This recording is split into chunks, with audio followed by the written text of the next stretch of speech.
রাজ্যে তিনবার বন্যা, তারপরে ঘূর্ণিঝড়, আবার কিছু ভালো লাগে না, আবার ঘুম আসে না।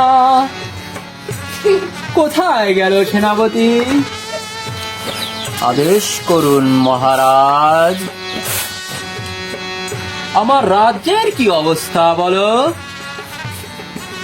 আপনার রাজ্যের প্রজারা 3 দিন না খেয়ে আছে মহারাজ।